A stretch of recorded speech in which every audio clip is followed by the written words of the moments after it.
예, 뒤늦게 꾸려진 이태원 참사 국정조사 특위가 오늘 첫 번째 청문회를 열었습니다. 증인으로는 윤희근 경찰청장이 출석을 했는데요. 참사 당일 윤희근 청장은 서울을 떠나 충북 제천에 있었습니다. 목소리부터 들어보겠습니다. 자리에서 물러날 용의 없습니까, 지금이라도? 의원님 말씀 취지를 충분히 고민하겠습니다. 10월 29일은 제가 휴가를 간 게 아니고요. 주말이기 때문에 쉬었던 겁니다. 당시 제가 주말이었기 때문에 사실 저도 사생활이라고 생각합니다. 청장이 그날 음주하셨어요? 그날 저녁에 음주하셨냐고요? 주말 저녁이면 저도 음주할 수 있습니다. 그것까지 밝혀드려야 되나요? 예, 밝혀주십시오. 음주했다고 말씀드렸습니다. 관외로 출타한 셈이었어요, 경찰청장이. 참사 당일 음주했냐? 이 야당 의원 질문에 음주했다. 주말 저녁 음주 가능한 거 아니냐? 그런 것까지 밝혀드려야 하나? 글쎄요, 뭐 법적으로는 문제가 없을 수 있는데 문제는 이제 청문회 자리 그리고 뭐 여러 가지 관리 책임자로서의 경찰청장의 태도 이런 것 때문에 오늘 좀 부적절하다는 목소리가 야당에서도 좀 있었던 것 같습니다. 그렇습니다. 뭐 당연히 휴가 가서 음주할 수 있죠. 뭐 그것 가지고 비난하기가 쉽지는 않습니다만 지금 참사가 난 상황에서 저렇게 뭐 발언하는 태도들이 그렇게 좋아 보이지는 않습니다. 또한 실제 참사가 일어나고 있는 상황에서 그때 당시에 경찰청장이 잠을 자고 있지 않았어요. 그 뒤에 잤음에도 불구하고 이게 연락이 안 됐다는 거거든요. 저는 이게 심각한 문제라고 생각을 해요.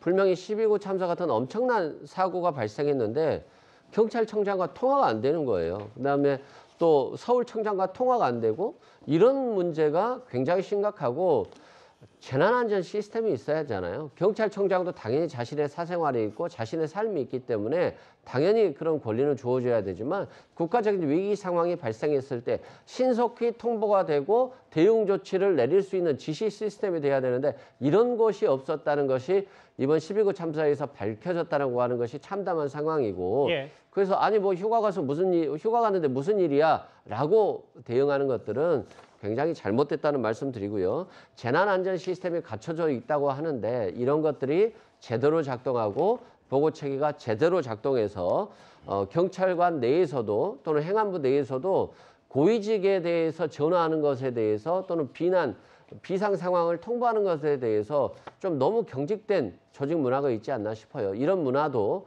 또 시스템도 신속하게 변화되어야 될 것이다 라고 말씀드립니다. 뭐 당당했던 거 아니냐, 뭐 갑자기 태도 논란까지 지금 있었던 윤희근 청장 얘기였습니다. 오늘 첫 청문회에서는 여야 모두 참사 당일에 경찰의 허술한 대응을 질타했습니다. 특히 국민의힘에서는 이런 목소리가 나왔는데요. 일단 목소리 듣고 오겠습니다.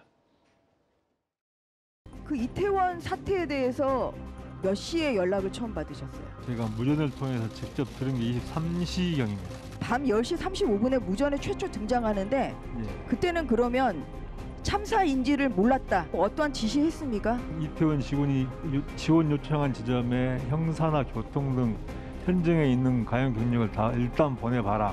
그렇게 지시를 했습니다. 그 지시를 했는데 예. 참사를 인지를 못했다고 하니까 참 어이가 없는데요.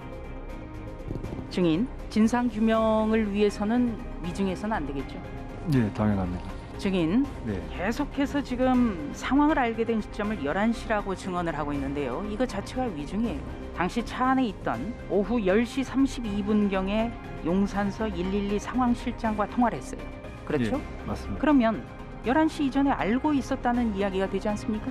이거 책임 회피예요. 구속 상태인 임재전 용산경찰서장도 오늘 증인으로 나왔습니다. 반면 민주당은 김광호 서울경찰청장을 집중 공격하면서 용산 대통령실과의 연결고리까지 물었습니다. 김광호 증인, 복두규 대통령실 인사기획관과 고등학교 동문 맞습니까? 예, 맞습니다. 거치와 관련해서 상의한 적 있습니까? 없습니다. 최근에 연락을 취한 적은 있습니까? 참사 이후에? 참사 이후에 연락을 취한 적 한 번도 없습니까? 그렇습니다. 증인은 이태원 참사 당시에 용산경찰서 형사과장으로 마약 형사를 지휘했죠? 예, 그렇습니다. 참사 당일에 증인을 포함해서 50여 명의 형사들이 20시부터 이태원 등 일대에서 마약류 범죄 단속 예방을 위한 특별 형사 활동을 벌이고 있었는데요.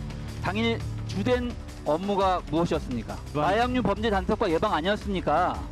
맞죠? 그건 그 중에 일부입니다. 그게 현장 분위기가 이렇게 좀 나뉘더라고요. 앞서는 화면에 봤던 것 그대로인데 조순 의원님이 오늘 첫 청문회 현장에 계셨으니까 예. 실제로 일단은 야당 의원들은 왜 마약 수사만 집중했냐, 특히 뭐 대통령실의 참모와 뭐 연결고리가 있는 거 아니냐, 뭐 이런 질문도 같이 나왔습니다. 지금 국정조사 특위의 청문회가 오늘 아침 10시부터 진행이 되고 있고요. 지금은 정회 중인데 8시부터 다시 속개를 합니다. 저도 이제 방송 끝나면 바로 가서 예. 다시 질의를 할 텐데요. 우선 모든 상황에서는 초동이 중요합니다. 이 12구 참사가 용산에서 일어났고 용산경찰서장이 어떻게 대응을 했는지 이 부분에 대해서 우리는 물어야죠. 이 부분이 진상규명, 진실규명, 이 국조특위의 가장 큰 목적이 진실규명이거든요. 이것 때문에 여기에 대해서 계속 묻고 있는데 지금 이임재 전 용산서장은 자신의 어떤 책임을 조금 피하려는 것인지 이런 의구심이 많이 들어요. 지금 그래서 좀 안타깝고 야당 같은 경우에는 정부의 어떤 그 대응이 잘못된 것 아닌가 물어야 되는 게 야당이죠. 그런데 계속 보고 있으면 좀 답답해요. 지금 들어보셨겠지만 갑자기 복두교 인사기획관 이야기가 나오죠. 그래서 마치 이 사람이 뒤를 봐주고 있기 때문에 이렇게 당당한 것 아니냐는 식으로 몰아간다든가 또 마약 수사 때문에 참사를 막지 못했다라는 그 큰 줄기가 계속 유지가 되고 있어요. 그러나 이 마약 수사 같은 경우는 안타깝지만 이 마약과 관련해서는 한동훈 법무부 장관이 이야기했듯이 지금 피자 한 판 가격으로 마약이 횡행한다. 이렇게 보고했지 않습니까? 예.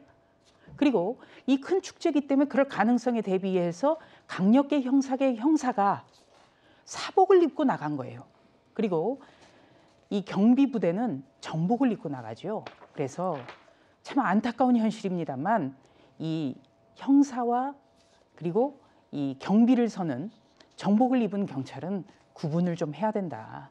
그래야 국민들이 보시기에도 더 큰 혼란도 없고 정확하게 진상 규명을 하는 데 있어서 이 점이 중요할 것 같습니다. 당부를 좀 드립니다. 이태원 참사 관련해서 첫 번째 청문회가 오늘 있었고 이제 이후에도 다시 진행이 될 겁니다. 이 얘기 핵심 내용 짚어봤습니다.